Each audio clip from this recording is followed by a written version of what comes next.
I absolutely love when people put themselves on pedestals and then they swiftly get punted from their perches, and that is exactly what is happening with Alyssa Mercante right now, because the No Rest for the Wicked CEO has taught Kotaku's senior editor Alyssa how making video games works after she had a complete and utter meltdown towards him. I have a few different things to show off, but before I get into the topic, if you enjoy the content I create, check out the links in the description, join the community in my live streams, and consider supporting through Patreon or YouTube memberships. Now, I think that this situation is absolutely hilarious because Alyssa constantly spews hatred towards anybody online who is a pop culture or entertainment and gaming commentator who simply does not align with her own political opinions, and she says that our content is low effort and that we don't understand how video games work, while on the flip side now she is being pointed and laughed at for not understanding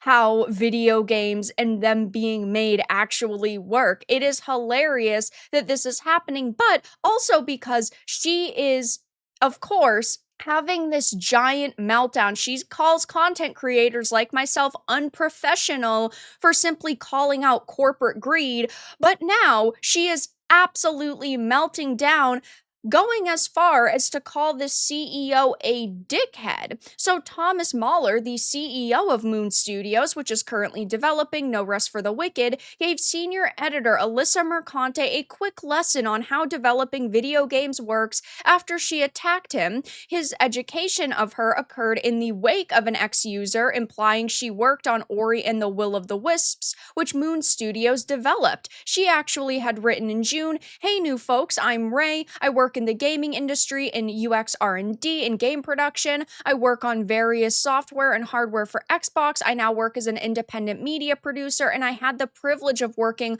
on the Dota Internationals 2023 and other gaming media projects." And then she shared an image of Ori and Will of the Wisps. Now, this was actually brought forward because there was like this mega thread where she was attempting to, defend the video games industry's embrace of woke ideology, which epically backfired. But Thomas had actually decided to come forward and said, "I'm the director behind both Ori games, and I don't know who you are and how you're affiliated with Ori." And then this individual, Ingene, had decided to follow up on this, saying, "I worked with Xbox user research. I was the URA for global publishing during 2018 to 2020. Nice to meet you." And he went on to say, "That could explain it. I didn't want to cause you any trouble. I just saw you posting that you worked on Ori, and I had no idea who you are. Since you're calling people names online, I thought it was important to inform people that you never actually worked for Moon Studios and that you didn't ever directly engage with anyone at Moon," which in my opinion is a very classy response, because he is just clarifying for people who, yes, are looking at this woman who is melting down right now, because we know you just have one developer or one community manager who blows up at consumers and it goes terribly for studios. So he just wants to clarify, oh, hey, this is not somebody who ever worked for us. And Alyssa decided to melt down saying, "You're a dickhead." And Thomas responded with, "I don't know who you are."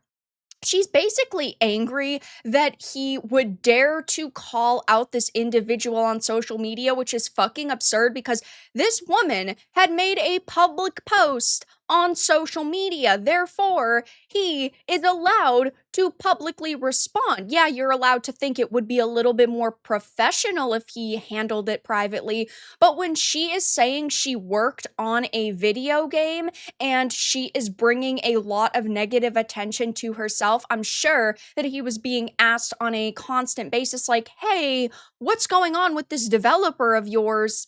Even though, again, now we have this clarification that she was, in fact, not like this developer on the team. But he actually decided to provide Mercante a masterclass on how video game development works. And he wrote, "You're apparently a journalist from Kotaku." Not that that means much, let's be honest. Being a journo at one of these mainstream sites just means you're a shill now. But he said, "So I'm guessing you haven't worked in actual game development yet. Let me try to explain the thing thing you posted about, which I'm guessing was from that hit piece from a few years back. Yes, I'm guilty of what's stated in that image, and that's okay because this is the normal creative process.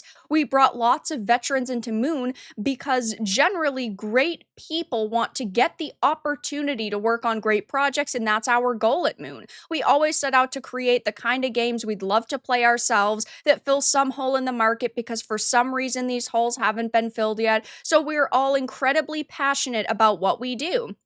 He elaborated, with great talent comes lots of enthusiasm and passion, which absolutely leads to arguments because ultimately everyone is working hard on getting their vision into the game, but also everyone at Moon understands that we're working together as a team, so the point of these arguments is then to try to convince each other why this or that solution would be the best thing for the games we're making and the best solution ought to win. Most of the times, the beauty behind these arguments is that everyone gets a chance to contribute, and more often than not, the actual solution will be the one that ultimately everybody contributed to. And he does go on to say that yes, absolutely, every now and then I have to put my foot down and set the direction because I'm the director and ultimately it's my responsibility to ensure that everyone knows where things are heading and then decisions get made. But he also goes on to say that to me, that's just how the creative work happens. It can be painful, but my job, like any good director, is to understand what's going on and make sure the right decisions get made, even if some work might get rendered useless in the process. So, of course, instead of, saying, oh, hey, like, I completely understand what you're saying, very classy answer, something that pointed to her being mildly professional, but she actually decided to respond in the worst way possible. I ain't reading all that. I'm happy for you, though, or sorry that happened. So instead of trying to be professional on some level, instead of trying to be the journalist she claims to constantly be, she's just spewing bullshit. She is acting so extremely unprofessional, and this is all because he dared to, clarify that a developer didn't actually work on his games. Now, of course, we know that she read it. We know that she had a lot of thoughts and she probably was typing and deleting 30 times because she doesn't know when to stop herself, but it's really not a good look for her no matter what way you slice the cake, and it's very clear that she has had a hate boner for him for a very long time, like a lot of the mainstream media, because there was a lot of accusations a few years ago levied towards the studio, but just a couple of months ago, back in May, he had actually rebuked games journalists and defended gamers fighting back against woke ideology. So this is not the first time he has talked about kind of the culture war, the state of the industry, his, dislike for game journalists and the mainstream media, and he has defended gamers multiple times. At this point, he is somebody who is not afraid to simply speak his mind, which I have to be honest, I really do respect, just because there's not a lot of devs within the industry right now who are doing that. They are afraid of losing their positions. They are afraid of, the mainstream medias like the Kotaku's not covering their titles. They are afraid of ultimately losing out on so much money that their studios and their games do not go anywhere, which I do understand, but at the same time, we are in the middle of the culture war right now. Gamergate 2 is well underway, and there are millions of gamers who are looking to support indie developers or smaller teams and just people who are not afraid to speak their mind. And hey, I'm sure that I'm not in agreement with every single thing he's ever posted online, but that's okay because ultimately right now he is coming out and he is rebuking games journalists and he is defending gamers and he's putting people like Alyssa Mercante in their place. And of course, he's received so much support over this because it just goes to show